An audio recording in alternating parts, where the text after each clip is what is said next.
She whispered with her last breath, "Don't call the cops. They're the ones who did it." The biker had every reason to leave her there. But the evidence she carried could destroy the same people who killed his brother. And he hadn't ridden away since. The rain hit Jake Turner's face like frozen needles as his Harley roared through the darkness of Highway 41. Most people avoided this stretch of road after midnight, nothing out here but abandoned gas stations and the occasional deer crossing. But Jake wasn't most people. He preferred the emptiness. No questions. No small talk. Just the rumble of his engine and the white lines bleeding into the black asphalt. He'd been riding for 6 hours straight, running from nothing and heading nowhere in particular. That's what freedom looked like after you'd lost everything that mattered. Then he saw it. At first, it was just a faint glow through the sheets of rain, red and blue, flickering weakly like a dying heartbeat. Jake's military instincts kicked in before his brain caught up. He downshifted, the Harley's engine growling as he slowed. The police cruiser was crumpled like a crushed soda can, nose first into the drainage ditch. The front end was completely submerged in muddy water, and the driver's side door hung open at an unnatural angle. Steam or smoke, Jake couldn't tell which, rose from the wreckage in ghostly wisps. His first thought was to keep riding. Cops meant questions, and questions meant complications he didn't need. But then he saw her. A hand. Pale. Reaching up from inside the car, fingers trembling against the door frame. "Damn it," Jake muttered, killing his engine. He jumped off the bike and ran down the embankment, his boots sinking into the mud. The closer he got, the worse it looked. The windshield was spider-webbed with cracks, and the entire vehicle reeked of burnt rubber and something metallic, blood. Inside, a woman in a police uniform was slumped against the steering wheel. Her dark hair was matted with blood, and her breathing came in short, desperate gasps.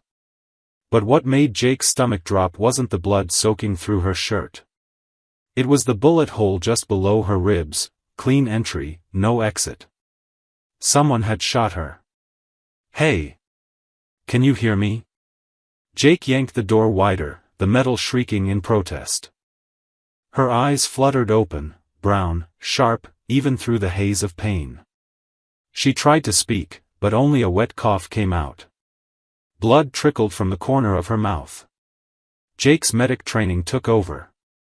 He assessed quickly, gunshot wound to the abdomen, possible internal bleeding, shock setting in. She had maybe 20 minutes if he didn't act fast. "I'm getting you out," he said, reaching for her seatbelt. No, her voice was barely a whisper, but her hand shot out and grabbed his wrist with surprising strength. "Not. Hospital. You've been shot. You need a hospital." "No." She coughed again, more blood. Her eyes locked onto his with an intensity that cut through everything. "They'll kill me." Jake froze. "Who will?" Her free hand moved to something clutched against her chest, a small metallic case, about the size of a hardcover book. It looked like an external hard drive, but reinforced, with a blinking red light on its side. She pressed it into Jake's hands. "Black box," she whispered. "Evidence. They can't have it." "Who are they?" Her eyes rolled back for a moment, then focused again with what seemed like her last burst of clarity. She grabbed the front of his leather jacket and pulled him closer. Her breath was hot and ragged against his ear. "Don't call the cops," she said, each word costing her. "They're the ones who did it." Then her grip went slack, and her head fell back against the seat. "Hey! Stay with me." Jake checked her pulse, thready but still there. His mind raced. She'd said not to call the cops, that they were the ones who shot her.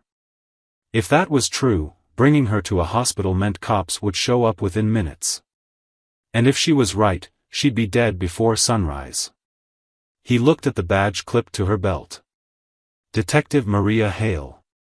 Then he noticed the precinct number, District 47. A cold feeling settled in his gut. District 47. The same precinct that had railroaded his younger brother on false drug charges 3 years ago. The same cops who'd looked the other way while Tommy died in a prison fight 6 months into his sentence. Jake stared at the unconscious detective, then at the black box in his hands. Every instinct screamed at him to drop it and ride away. This wasn't his fight. He'd learned the hard way that heroes just ended up dead or broken. But then he thought of Tommy. 19 years old, with his whole life ahead of him, destroyed by cops who'd planted evidence and lied under oath. Jake had been overseas when it happened, unable to help. By the time he'd gotten home, Tommy was already gone. He looked back at Maria Hale. She was probably one of them, one of the corrupt cops who'd destroyed his family. Part of him wanted to leave her here to bleed out in the rain. But another part of him, the part that had once sworn an oath to help people, the part that still woke up with nightmares about the soldiers he couldn't save, wouldn't let him walk away. "You better be worth this," he muttered. Jake worked fast. He pulled off his jacket and pressed it against her wound, then used his belt to secure it tight. He lifted her out of the wreckage. She was lighter than expected, probably barely over 120 pounds. Her gun was still holstered. He grabbed it, along with her radio, and tossed both into the muddy water.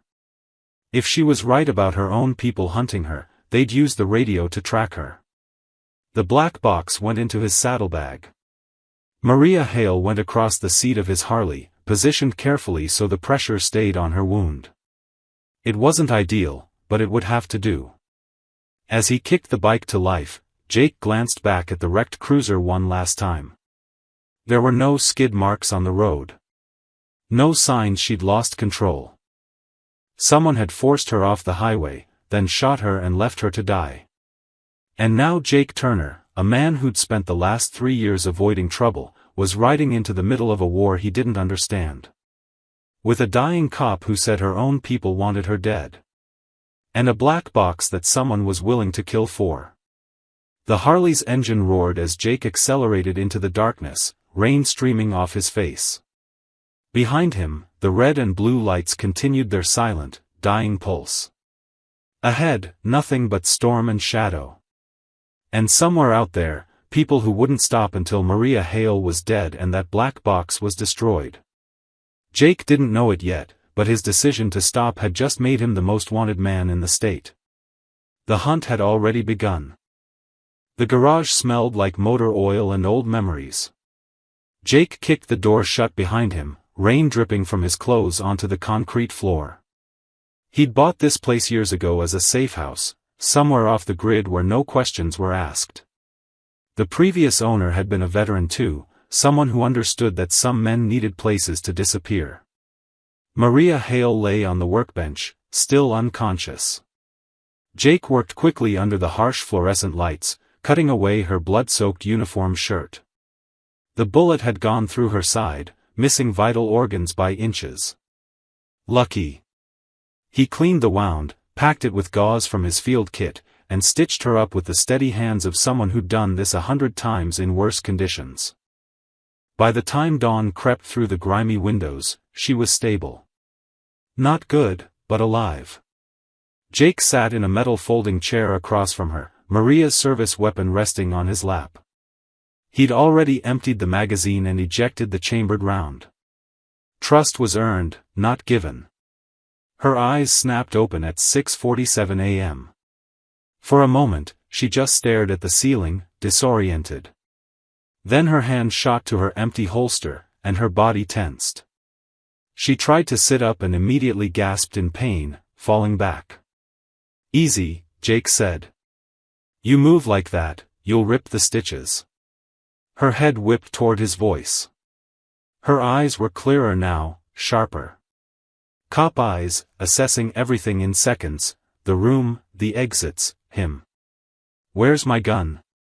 Jake held it up, magazine separate in his other hand. "Safe." "Who are you?" "The guy who saved your life." "You're welcome, by the way." Maria's jaw tightened. She looked down at her bandaged torso, then at the 4-drip he'd rigged up. "Why didn't you take me to a hospital? You told me not to." "Said the cops did this to you." Jake leaned forward. "Was that the blood loss talking, or were you serious?" She studied him for a long moment, her expression unreadable. Then she noticed something, the faded tattoo on his forearm visible beneath his rolled-up sleeve. Military insignia. 82nd Airborne. "You're ex-military." "Medic." "3 tours," he paused. "And before you ask why I helped you, I recognized your precinct patch. District 47". Something flickered across her face. "You have history with my precinct." "My brother did. Tommy Turner. 3 years ago, your people arrested him on drug charges. Evidence was planted. He died in prison 6 months later." Jake's voice stayed flat, emotionless. "So yeah, we have history." Maria closed her eyes. "I remember that case. I wasn't involved, but I remember the whispers. Some of the guys celebrated it like a win." She opened her eyes again. "I'm sorry about your brother." "Are you?" Jake stood up, pacing. "Because I'm trying to figure out why I risked my neck for someone who might have been part of the problem. I wasn't." Her voice was firm despite her weakness. "That's why they tried to kill me." Jake stopped. "Explain." Maria struggled to sit up slightly, wincing. "I'm not regular police. I was recruited 2 years ago for an internal integrity task unit. Basically, we investigate cops. 6 months ago, I started looking into a series of raids in the South District. Money seizures, property confiscations. Everything by the book on paper. But the money never made it to evidence.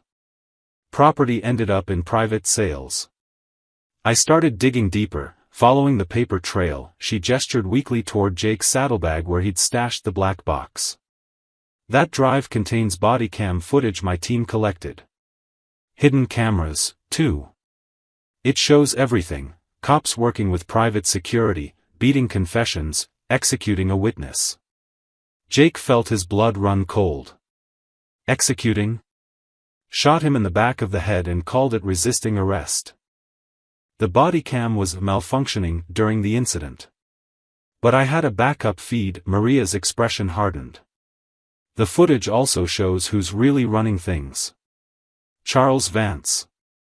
The name hit Jake like a physical blow. "The billionaire developer?" "The same. He's been using dirty cops as his personal army. They confiscate property from owners who won't sell to him, rough up anyone who opposes his development projects. He pays them through shell companies and offshore accounts." She coughed, pain flashing across her face. "I was bringing the evidence to the FBI field office when my own partner ran me off the road." "Your partner?" "Detective Cole. We've worked together for 5 years. I trusted him." Bitterness crept into her voice. "He put 2 bullets in me and left me to die in that ditch." Jake processed this, pieces clicking into place. "Vance. I know that name for another reason. His private security company, Vance Elite Solutions, they took over a military contract I was part of. Cut costs, fired everyone, replaced us with cheaper guys. A lot of good people lost their jobs." Maria looked at him with new understanding. "He destroys everything he touches." "Yeah." Jake grabbed the black box from his bag, turning it over in his hands. The red light still blinked steadily. "So this is worth killing for. Worth dying for, too." Maria's eyes met his. "I need to get this to someone who can use it. Someone outside the system." "You don't think they're already looking for you?" "I know they are. By now, Cole's probably convinced everyone I'm dead or that I went rogue. The entire precinct will be hunting me." She paused. "And anyone helping me." Jake should have felt afraid. Should have regretted stopping. Instead, he felt something he hadn't experienced in 3 years: purpose. "Then we need to move," he said. This place is safe, but not forever. Why are you helping me? Maria asked quietly. You have every reason to hate cops. Jake looked at her, this stranger who'd stumbled into his life bleeding and desperate, carrying evidence that could bring down the same people who'd destroyed his brother. Maybe I'm tired of running, he said finally. Or maybe I just want to make them pay. Outside, the morning sun climbed higher. And somewhere in District 47, Detective Cole was making calls, pulling strings, mobilizing a hunt for a woman who was supposed to be dead. The clock was ticking. The call came at 9:23 a.m. Jake was checking Maria's bandages when his burner phone, one he kept for emergencies, buzzed with a news alert. He glanced at the screen and felt his stomach drop. Breaking, Detective Maria Hale missing after ambush on Highway 41. Manhunt underway. He turned the phone toward Maria. Her face went pale as she read. Ambush by unknown assailants, she read aloud, voice hollow.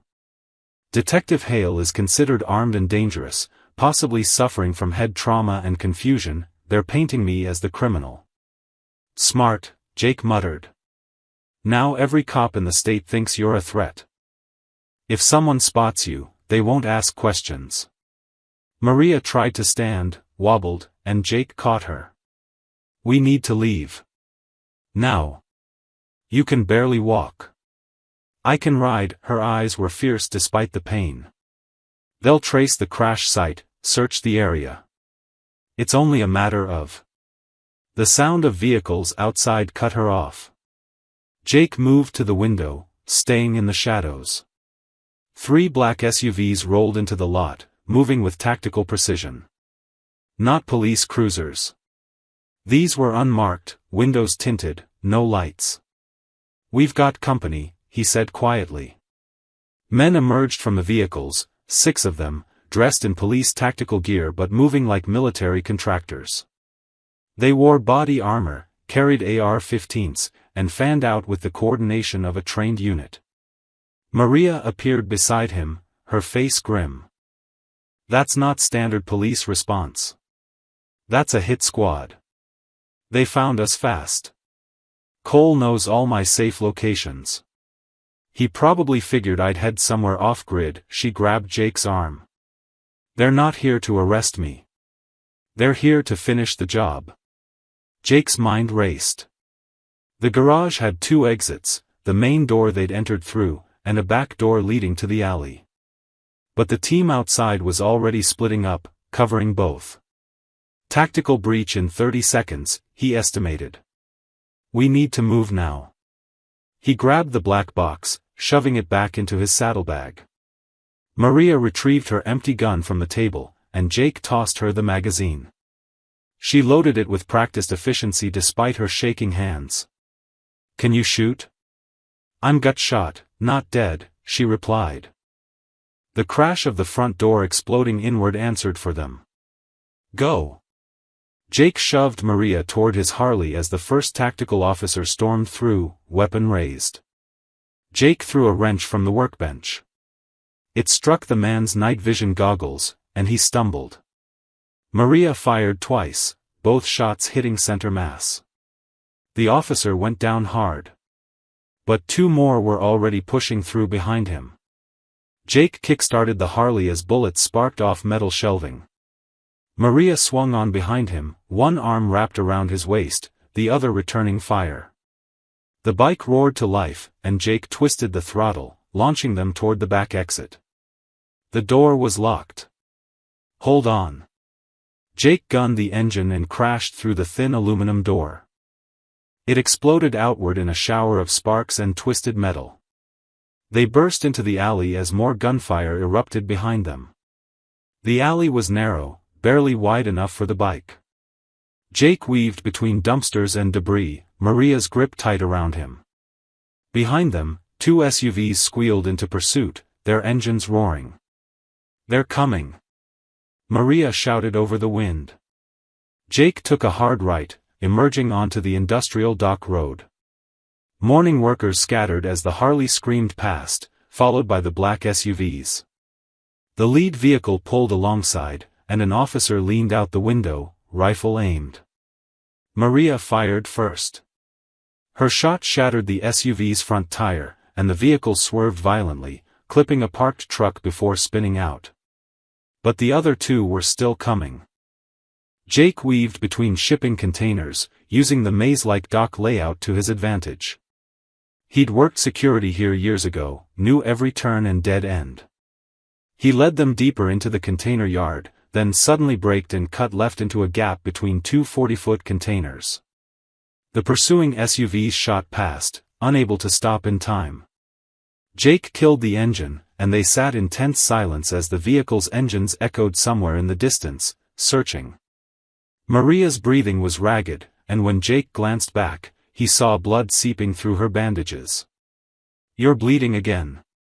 "I'm fine," she gasped, but she wasn't. His phone buzzed. Another alert. Jake pulled it out, and his blood ran cold.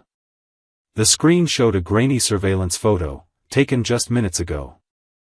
It was them on the Harley, Maria's face clearly visible.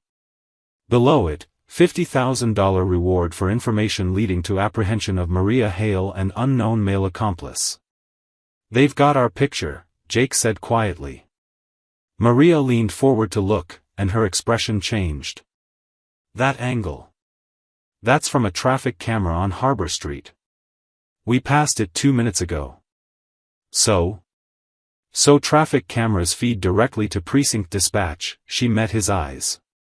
"Whoever's tracking us has direct access to city surveillance. They're watching us in real time." Jake's jaw tightened. "Then they know exactly where we are right now." As if on cue, the sound of engines grew louder. Closer. Multiple vehicles converging on their position. Maria checked her gun. 4 rounds left. Jake started the bike. "Then we better make them count." They burst from between the containers as the SUVs closed in from 3 directions.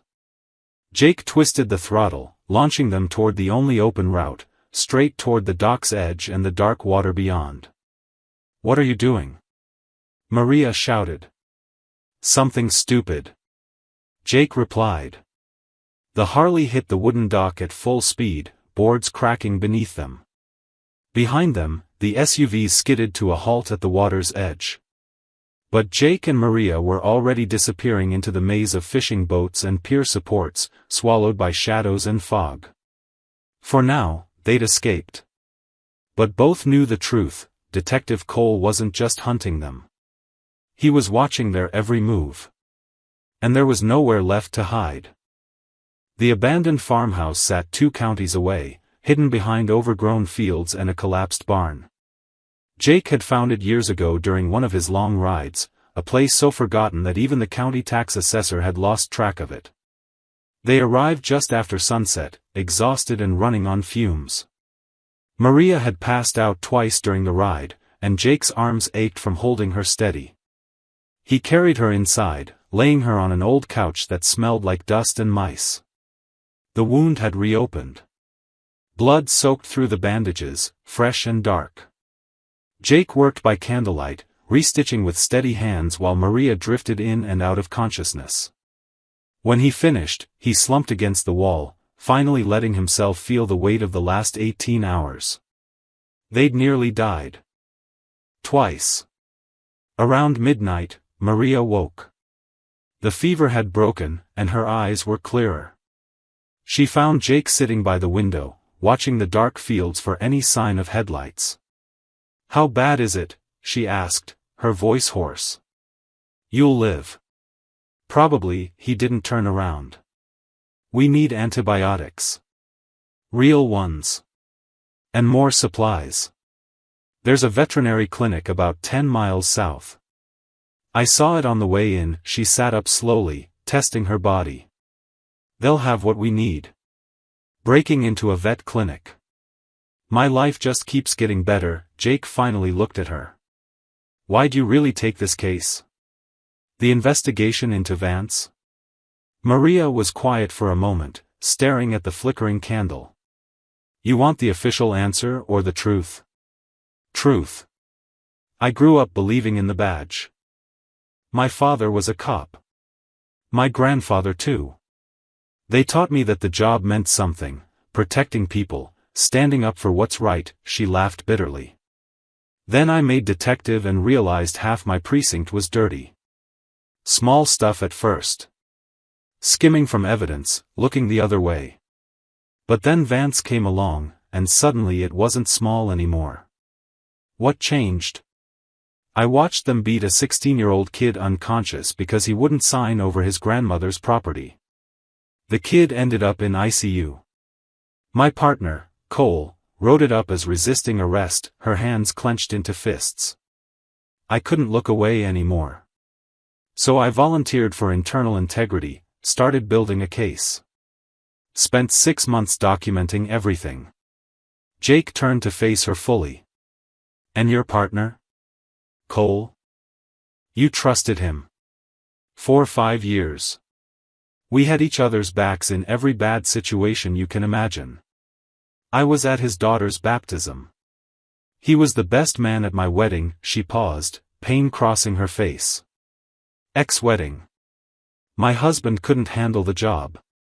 Or me. Kids. No. Thank God. She met his eyes. What about you? 3 tours as a medic. That's not nothing. Why'd you leave? Jake was silent for a long moment. My contract ended. Vance's company underbid everyone, took over operations. They brought in their own people, guys who cared more about profit margins than soldier safety. I could have stayed, but he trailed off. But? My brother needed me. Tommy was getting into trouble, running with the wrong crowd.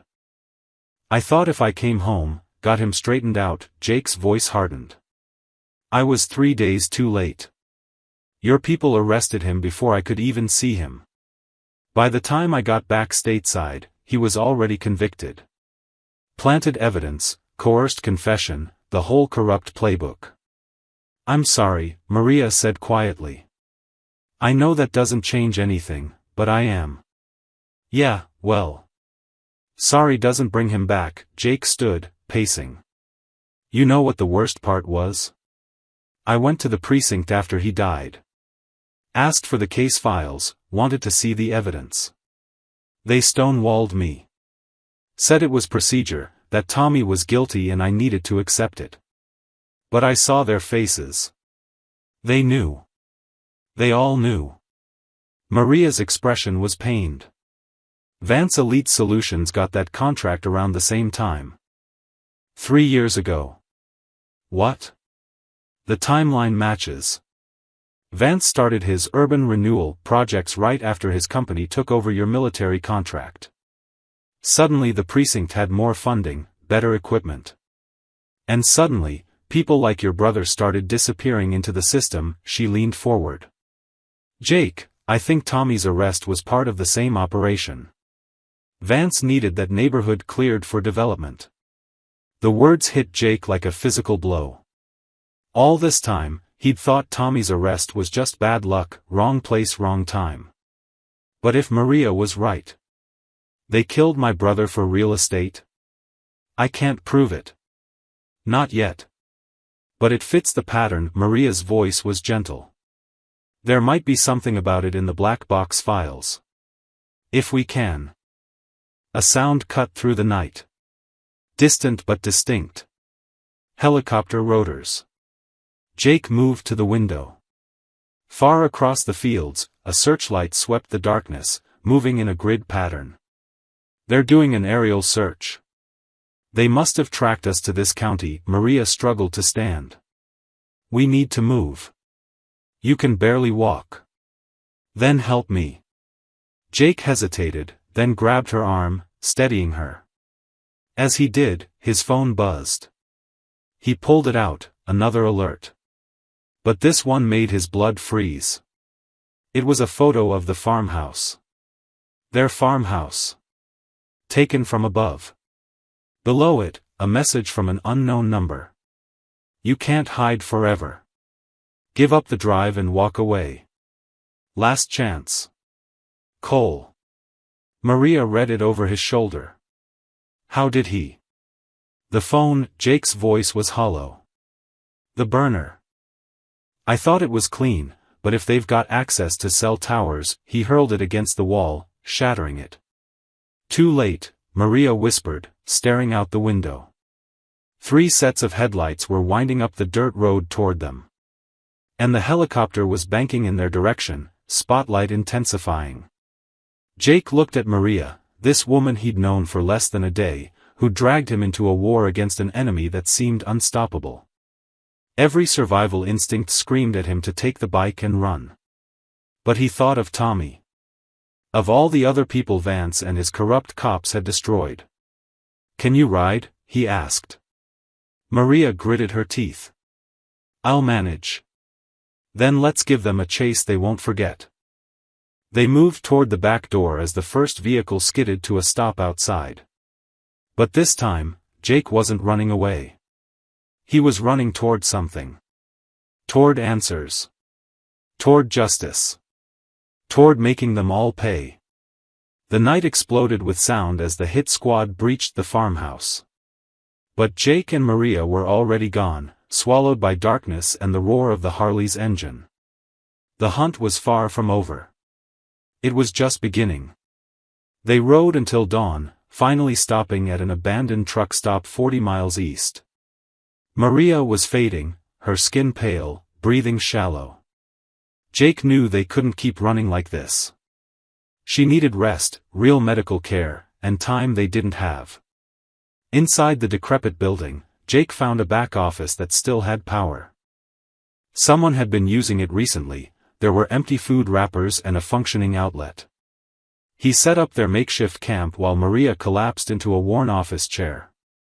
We need to see what's on that drive, she said through gritted teeth. If we're going to die for it, I want to know it's worth it. Jake pulled out the black box. Up close, he could see it was military grade, encrypted, waterproof, nearly indestructible. You have the password? It's biometric. Fingerprint scanner. Maria pressed her thumb to the side panel. It blinked green, and a small USB port emerged. Smart design. If anyone but me tries to access it, the drive wipes itself. Jake found an old laptop in the office, probably left by truckers using the building for shelter. He booted it up, praying it would work. The screen flickered to life. Maria plugged in the drive. For a moment, nothing happened. Then folders began appearing. Dozens of them, each labeled with dates, case numbers, and location codes. Video files, audio recordings, PDF documents. 6 months of evidence, meticulously organized. Start with the most recent, Maria said. That's the one that made Cole panic. Jake opened a file dated 3 days ago. The video player loaded, showing bodycam footage from inside a warehouse. The timestamp read 2:47 a.m. The camera belonged to Detective Cole. Jake and Maria watched in silence as the footage showed Cole and 3 other officers dragging a man in his 50s into the warehouse. The man was pleading, hands zip-tied behind his back. Please, I told you everything I know. I gave you the documents. Cole's voice came through clearly, yeah, you did. Problem is, you also made copies. I swear I didn't. Please, I have kids. The gunshot made Maria flinch. Clean shot to the back of the head. The man crumpled. One of the other officers, a young guy who looked barely 30, stared at the body in shock. Jesus, Cole. You said we were just gonna scare him. He was a liability, Cole replied, his voice cold and matter-of-fact. Vance's orders. Now help me stage this. The video continued for another 3 minutes, showing them planting a gun in the dead man's hand, firing it into a wall to get residue on his fingers. They rehearsed their story. The informant had pulled a weapon, they'd fired in self-defense. The young officer looked sick. This isn't what I signed up for. You signed up the moment you took Vance's first payment, Cole snapped. You're in this now. All the way. The footage ended. Jake sat back, his stomach churning. They executed him in cold blood. That's Marcus Green. He was a city planner who discovered Vance was bribing officials to approve illegal zoning changes. Maria's voice shook with controlled rage. He came to me 2 weeks ago, wanted to turn state's evidence. I told him to sit tight while I built the case. I promised him we'd protect him. You couldn't have known. I should have. She wiped her eyes angrily. Keep going. There's more. Jake clicked through more files. Each one revealed another layer of corruption, officers escorting Vance's security teams during illegal property seizures. Cash payments caught on hidden cameras. A spreadsheet showing offshore accounts with deposits matching seized asset values. And video after video of beatings, threats, falsified reports. Then Jake found something that made him stop. A file labeled, Turner_Thomas_case_073. His hands trembled as he opened it. The video showed an interrogation room. Tommy sat at a metal table, looking terrified and confused. He was 19, skinny, with Jake's same dark hair and eyes. 2 officers stood over him, one was Cole. Just sign the confession, kid. Make this easy on yourself. I didn't do it. Those drugs aren't mine. Someone put them in my locker. Cole slammed his hand on the table. We have 3 witnesses who say otherwise. They're lying. Please, just let me call my brother. Your brother's overseas playing hero. He's not coming to save you. Cole leaned in close. Here's how this works. You sign, you get 5 years, maybe out in 3 with good behavior. You don't sign, we add distribution charges, weapons charges, you're looking at 20. Your choice. Tommy was crying now. I didn't do anything. Sign the paper. The video showed Tommy's hand shaking as he picked up the pen. The moment he signed, Cole smiled, a predator's smile. Good choice, kid. The video ended. Jake couldn't speak. Couldn't breathe. He'd watched them destroy his brother, watched Cole threaten and coerce a confession from a terrified teenager. Jake, Maria's voice was soft. They framed him, his voice came out as a growl. They needed someone to take the fall for that neighborhood cleanup, and they chose Tommy because he was easy. Young, scared, no record. Perfect victim. Maria pointed to another file. Look. It was a property record showing Tommy's neighborhood, the same one Vance had developed 2 years ago, now luxury condos selling for millions. And there, in the transaction history, was the Turner family home. Seized by the city after Tommy's conviction, sold at auction to a Vance shell company for pennies on the dollar. They took everything, Jake whispered. My brother's life, our home, our family. All for money. Maria's hand found his shoulder. Now you know why this matters. It's not just me they've hurt. It's hundreds of people. Families destroyed, lives ruined, all so Vance could build his empire. Jake stared at the screen, at his brother's terrified face frozen in that final frame. The anger burning in his chest crystallized into something cold and sharp, purpose. We need to get this to someone who can use it, he said. Someone outside the system who Vance doesn't own. I know someone. My old mentor from the academy, Captain Elena Ross. She retired last year, moved to the federal level. She's with the Civil Rights Division now. Maria pulled out a folded piece of paper, contact information she'd been carrying. If anyone can help us, it's her. Can you trust her? With my life. She's the reason I became a cop. Maria met his eyes. She's clean, Jake. I'm sure of it. Jake wanted to believe her. Needed to believe that someone in this corrupted system still cared about justice. Okay, he said finally. How do we reach her? There's a public train station in the city, always crowded. We meet her there, hand over the drive, disappear. Maria grimaced as she shifted. Simple. Nothing about this was simple. But it was their only play. Jake copied the most damning files onto a backup USB drive, tucking it into his boot. Insurance. If this goes wrong, Maria started. It won't, Jake cut her off. But they both knew he was lying. Outside, the sun climbed higher, indifferent to the storm brewing below. Somewhere in the city, Captain Elena Ross was receiving a coded message. And Detective Cole was tightening the net. The endgame was approaching. The Central Station train terminal buzzed with afternoon crowds, commuters rushing home, tourists studying maps, street musicians filling the air with melancholy jazz. Jake had chosen the location carefully, public, crowded, multiple exits. The kind of place where violence would draw immediate attention. Maria sat on a bench near Platform 7, wearing a baseball cap and sunglasses Jake had stolen from a gas station. Her hand rested on the black box in her lap, the other tucked inside her jacket near her gun.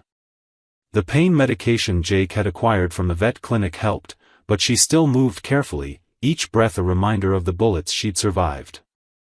Jake watched from 50 feet away, positioned near a coffee kiosk with clear sightlines to all entrances. He'd parked the Harley in a loading zone 2 blocks away, close enough for a quick escape.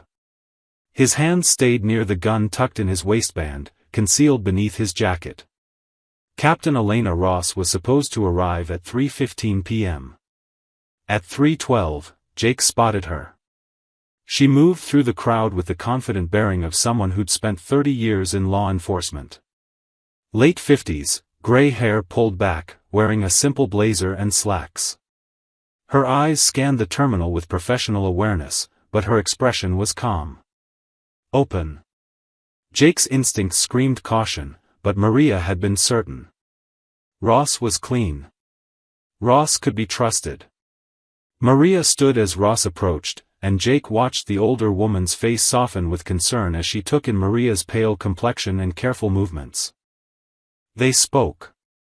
Jake couldn't hear the words over the terminal noise, but he could read body language. Maria gestured emphatically, Ross nodded, reaching out to steady Maria when she swayed slightly. It looked genuine. Relief washed through Jake. Maybe this would actually work. Maria held out the black box. Ross took it, examining it briefly before tucking it into her shoulder bag. She said something, and Maria nodded. Then Jake saw it. A flicker, so brief he almost missed it. Ross's hand went to her ear, pressing something. An earpiece. His blood turned to ice. Ross's expression changed. The warmth vanished, replaced by something cold and calculated. She took a step back from Maria, and her free hand moved inside her jacket. Maria! Jake shouted, but his voice was swallowed by an arriving train's screech. Then Cole stepped out from behind a support pillar 20 feet away, flanked by 4 officers in plain clothes. All armed. Maria saw them and her hand flew to her gun, but Ross was faster. She grabbed Maria's wrist, twisting it with practiced efficiency. The gun clattered to the ground. I'm sorry, Maria, Ross said, loud enough that Jake could hear. But you always were too idealistic for this job. The words hit Maria like a physical blow. Elena. You authorized the raids. It was you from the beginning. Someone had to make the hard choices. Vance's development brings jobs, revenue, progress. A few people displaced, a few corners cut, that's the price of a better city. Ross's voice was almost gentle. You were supposed to be one of the good ones. Why couldn't you just let it go? Because it's murder. Maria's voice cracked. You became everything you taught me to fight against. Cole approached, gun drawn but held low to avoid panicking civilians. It's over, Maria. Give me the backup drive. I know you made 1 inch. Go to hell. Wrong answer, Cole raised his weapon. Jake was already moving. He fired twice into the air. The gunshots echoed like thunder through the terminal, and chaos erupted. Screaming commuters scattered in every direction, knocking over luggage and children's strollers. Perfect cover. Jake sprinted toward Maria, firing again, not to hit, but to force Cole's team into cover. It worked. They dove behind pillars and benches as panicked people flooded between them. Maria broke free from Ross's grip, slamming her elbow into the older woman's face. Ross staggered back, and Maria grabbed the black box from her bag. This way. Jake caught Maria's arm, pulling her toward the east exit as return fire sparked off metal railings behind them. They ran through the chaos, Jake clearing a path through the terrified crowd. Behind them, Cole was shouting orders, trying to coordinate his team through the pandemonium. They burst through the exit doors into the street.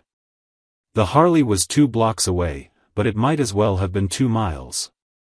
Maria was struggling, her wound bleeding again from the exertion. "I can't," she gasped. "Yes, you can."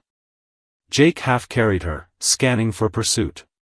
Cole's team exploded from the terminal behind them. No more pretense of concealment, they were in full pursuit now, badges out, weapons drawn. Jake and Maria stumbled into an alley. Dead end. Brick walls on 3 sides, dumpsters offering minimal cover. They were trapped. Cole appeared at the alley entrance, his team fanning out behind him.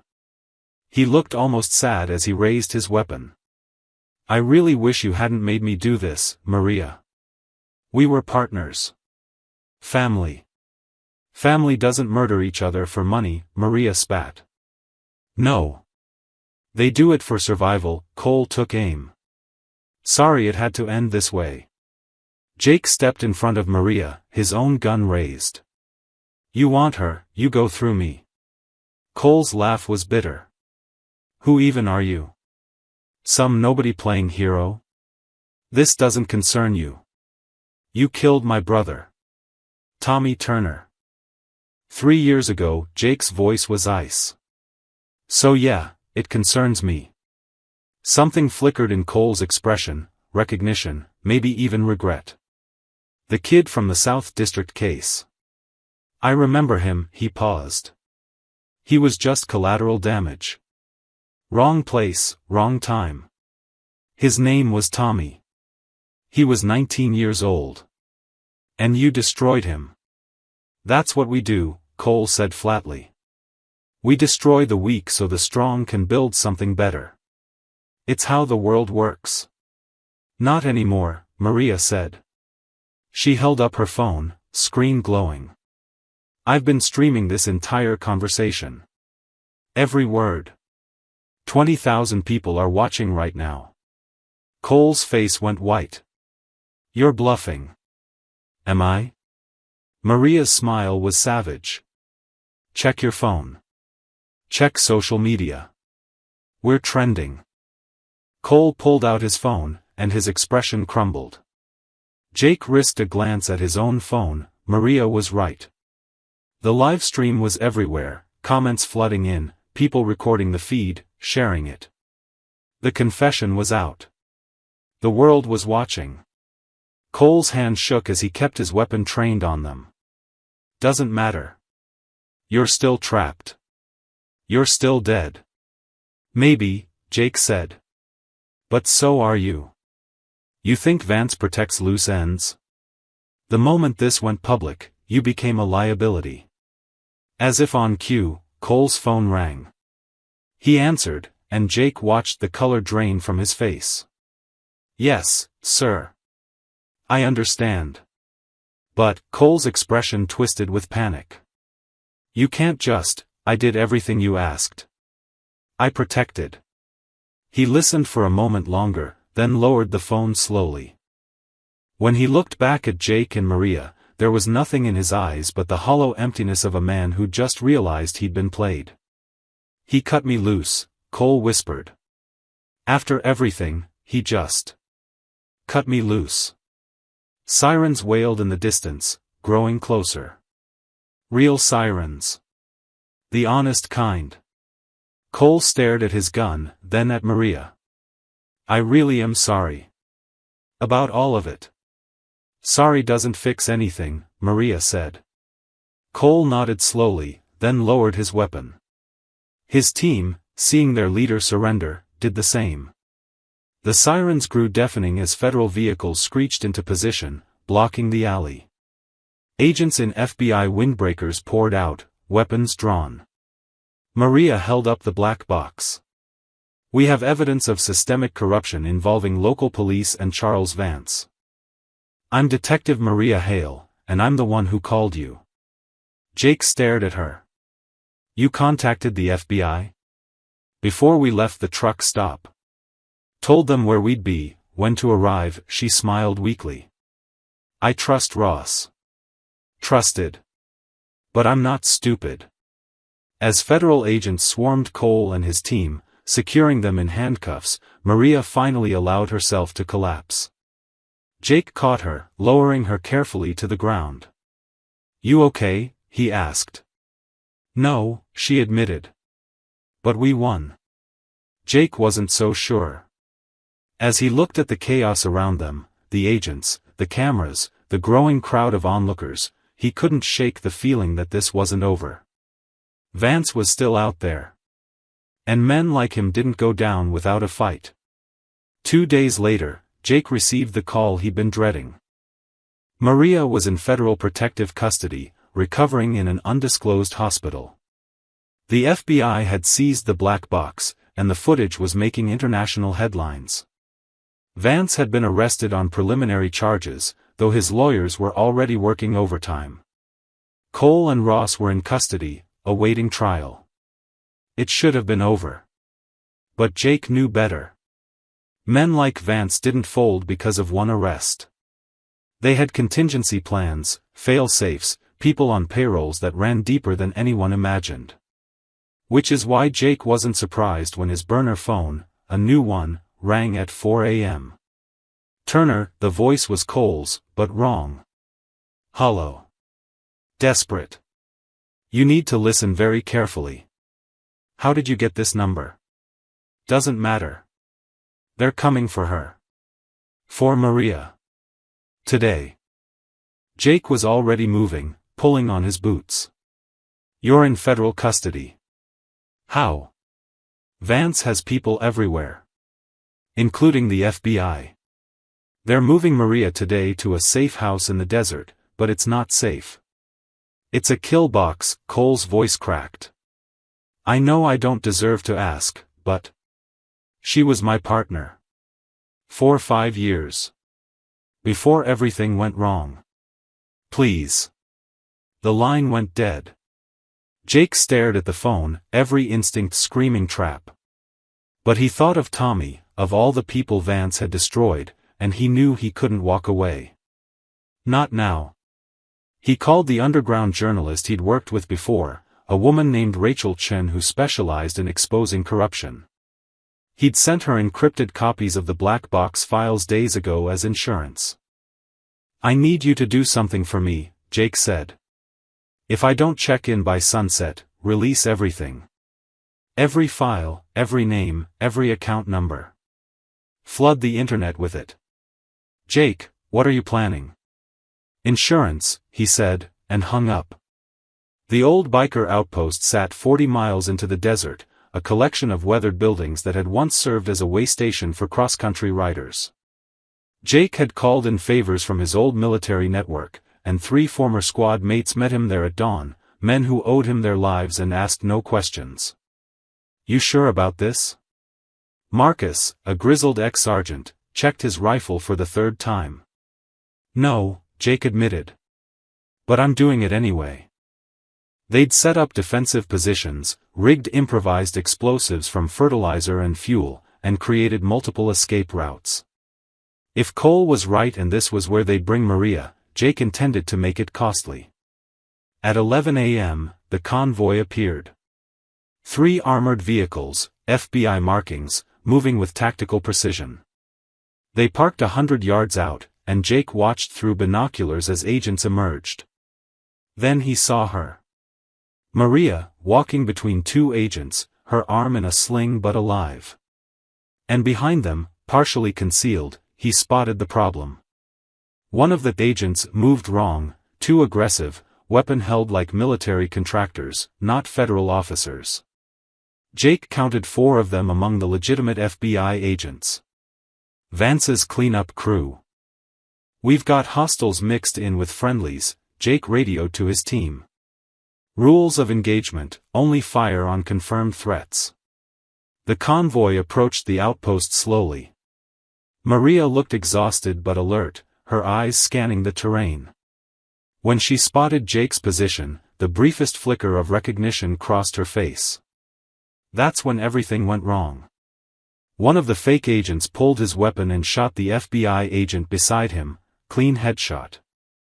The other infiltrators opened fire simultaneously, cutting down the genuine federal officers before they could react. Maria dove for cover as bullets tore through the convoy. Jake and his team returned fire, their shots precise and controlled. 2 of Vance's men went down immediately. But more vehicles were approaching from the opposite direction, black SUVs, no markings, carrying at least a dozen more contractors. "It's a setup," Marcus shouted. "They used the convoy to draw us out." Jake's mind raced. Cole's warning had been real, but incomplete. Vance wasn't just targeting Maria, he was eliminating everyone who knew the truth. Including Jake. "Fall back to position 2. Jake ordered. "We need to get Maria and get out." He sprinted across open ground as bullets kicked up dust around his feet. Maria was pinned behind an overturned vehicle, returning fire with a pistol she'd grabbed from a fallen agent. "Fancy meeting you here," she shouted over the gunfire. "Had a tip you might need help." Jake slid in beside her, assessing. They were outnumbered 3-1, outgunned, and running out of time. "Can you ride?" "Do I have a choice?" Jake's Harley was parked behind the main building. If they could reach it, they had a chance. A small one. "Marcus. Cover fire, pattern Delta." His team opened up, focusing their fire on the advancing contractors. It bought them seconds. Jake grabbed Maria's hand, and they ran. A bullet caught him in the shoulder, white-hot pain that nearly dropped him. But Jake kept moving, muscle memory from combat keeping his legs pumping. They reached the Harley. Jake kick-started it with his good arm while Maria climbed on behind him. An explosion rocked the compound, one of their improvised devices detonating. Fire and smoke billowed skyward. "Go! Go!" Maria screamed. Jake twisted the throttle, and they launched forward as the building behind them erupted in flames. The heat was intense, the smoke blinding, but Jake navigated by instinct, weaving between debris and gunfire. A contractor stepped into their path, weapon raised. Maria shot him twice without hesitation. They burst from the compound into the open desert, but the pursuit was immediate. 4 SUVs broke off from the main assault, chasing them across the hardpan. Jake's shoulder screamed with every movement, blood soaking his shirt. The bike weaved dangerously. "Stay with me," Maria shouted in his ear. Trying. An SUV pulled alongside, and Jake swerved, causing it to overcorrect and roll. 2 down, 3 to go. Then he saw it, the old radio tower Marcus had pointed out earlier, half a mile ahead. The same tower that could broadcast a signal strong enough to reach the entire region. "Can you upload the files from here?" Jake shouted. Maria understood immediately. She pulled out a small transmitter device, something she'd been carrying for emergencies. "If we get close enough, yes. Hold on." Jake gunned the engine, pushing the Harley to its limits. The remaining SUVs gave chase, closing the distance. They reached the tower with seconds to spare. Jake skidded to a stop, and Maria jumped off, running to the access panel. Her fingers flew over the device, connecting cables, entering codes. The SUVs screeched to a halt. Contractors poured out, weapons raised. At the center of them stood Cole, somehow escaped from custody, his face haggard and desperate. He held a detonator. "It's over, Maria. Step away from the tower. You're going to blow us all up?" Maria's voice was steady despite everything. "That's your play? Vance promised me a way out. A new life. All I have to do is destroy that tower and everyone near it." Cole's hand shook. "Please don't make me do this. Just walk away." "Can't do that," Maria said softly. She pressed the final button. The transmitter blinked green. All across the region, every device, every radio, every screen suddenly displayed the black box files. Raw footage, documents, transaction records, everything, flooding the internet in an unstoppable torrent. Cole stared at the tower in horror, then at the detonator in his hand. "No. It's done," Maria said. "Whatever happens now, the truth is out. All of it." For a long moment, nobody moved. The desert wind howled. Smoke from the burning outpost darkened the sky behind them. Then Cole dropped the detonator and fell to his knees, hands on his head. His contractors looked at each other, uncertain, then slowly lowered their weapons. There was no point anymore. The evidence was everywhere. Destroying the tower wouldn't change that. Federal helicopters appeared on the horizon, real ones this time, responding to the gunfire and explosions. Jake slumped against the tower, his vision blurring from blood loss. Maria caught him, easing him down. "Stay awake," she ordered. "You don't get to die after pulling something that crazy." "Did it work?" he mumbled. "Yeah," she said, tears streaming down her face. "It worked." As the helicopters touched down and genuine FBI agents swarmed the area, Jake watched the sky fade to black. His last thought was of Tommy. "We got them, little brother. We got them all." 3 weeks later, the world was different. Charles Vance sat in a federal courthouse, his designer suit replaced by an orange jumpsuit. The charges read like a crime novel: racketeering, conspiracy to commit murder, bribery of public officials, money laundering. His empire of luxury condos and development projects was being dismantled piece by piece, sold off to pay restitution to his victims. The black box files had done more than expose corruption, they'd ignited a firestorm. Investigations spread across 3 states. 17 police officers were arrested. 5 FBI agents were suspended pending review. Captain Elena Ross was awaiting trial, her 30-year legacy reduced to ash and betrayal. The media couldn't get enough. Every network ran specials. Podcasts dissected the evidence. Social media exploded with debates about systemic corruption and reform. But 2 people at the center of the storm had vanished. Maria Hale sat in a small apartment in Boise, Idaho, her new home courtesy of the Witness Protection Program. The bullet wound had healed, leaving only a scar she touched absently while watching the news coverage of Vance's arraignment. Her hair was shorter now, dyed auburn. New name, new identity, new life. The FBI had offered her reinstatement, a promotion, accolades for her bravery. She'd declined it all. Some things, once broken, couldn't be fixed. Her phone buzzed, a secure line only 3 people had access to. She answered. "Detective Hale?" The voice belonged to Agent Morrison, her federal handler. "We found something." "Detective Cole." Maria's breath caught. "What about him?" "He's dead. Found in his cell 3 days ago. Official report says suicide, hung himself with a bedsheet." Maria closed her eyes.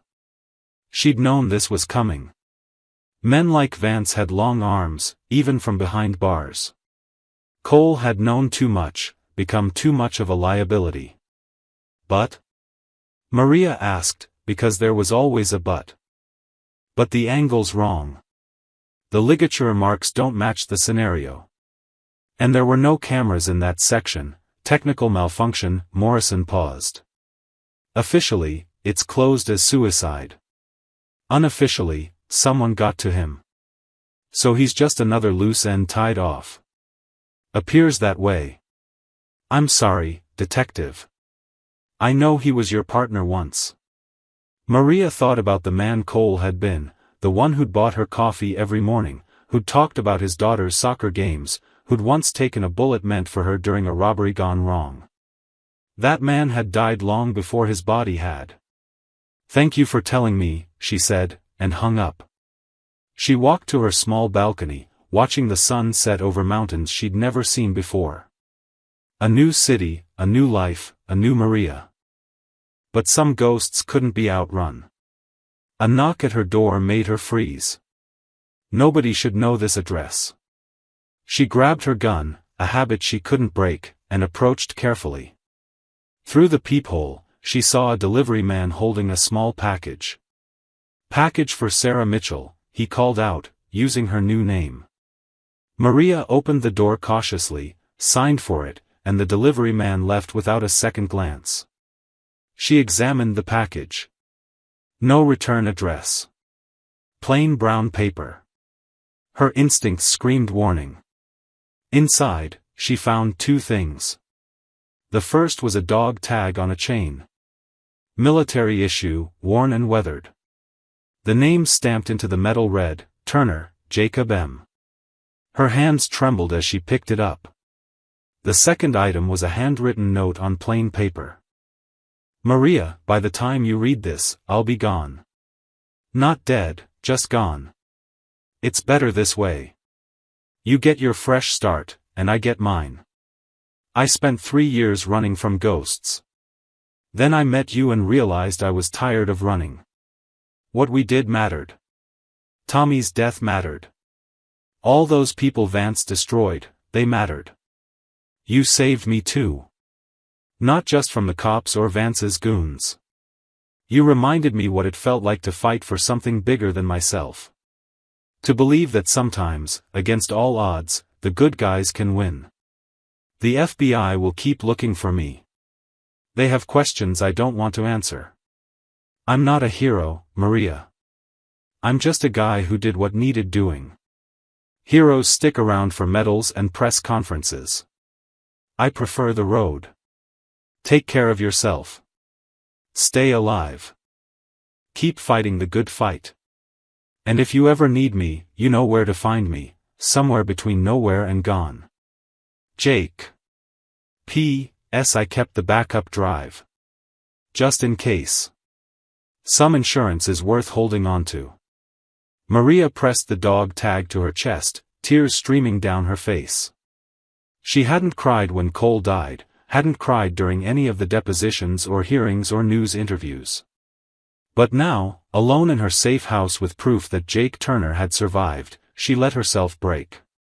He'd given her the most precious gift, he'd walked away. No complications, no strings, no putting her new life at risk by staying in contact. Just a note and a piece of himself to remember him by. 2,000 miles south, a dusty road stretched endlessly through the Mexican desert. A lone motorcycle cut through the heat shimmer, its rider wearing faded jeans and a leather jacket despite the temperature. Jake Turner rode with no destination, no schedule, no plan beyond the next mile. His shoulder had healed, leaving another scar to add to his collection. He'd crossed the border using an old contact from his military days, picked up the bike in a border town, and headed south. The Mexican authorities had no interest in him. The FBI's jurisdiction ended at the border. And Vance's organization was too busy collapsing to worry about one man who'd slipped away. He was free. Jake stopped at a small cantina in a town whose name he didn't know and didn't care to learn. He ordered a beer and sat outside, watching the sunset paint the desert in shades of orange and gold. His phone, yet another burner, showed the news. Vance's sentencing hearing was next week. Prosecutors were pushing for life. Maria's testimony, combined with the black box evidence, had built an airtight case. Justice. Real justice. Not the kind that got buried or bought off. Tommy would never see it. But somewhere, Jake hoped his little brother knew. Knew that in the end, the people who'd destroyed him had paid the price. Jake raised his beer to the dying sun. To you, little brother. We got them. The bartender brought out his food, eyeing the American curiously. You passing through, senor? Yeah, Jake said. Just passing through. Where you headed? Jake smiled, thinking of endless roads and horizons that never ended.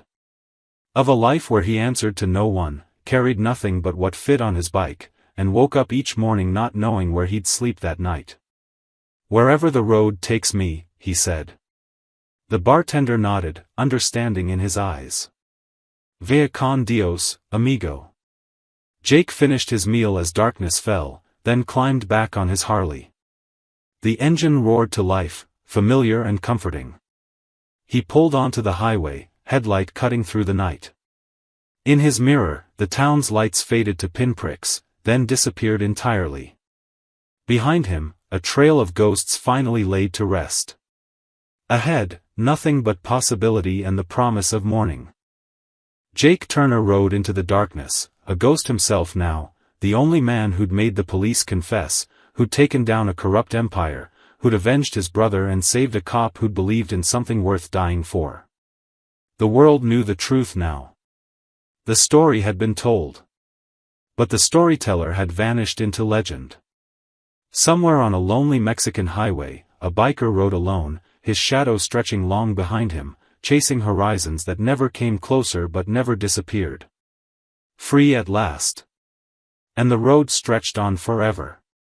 The end.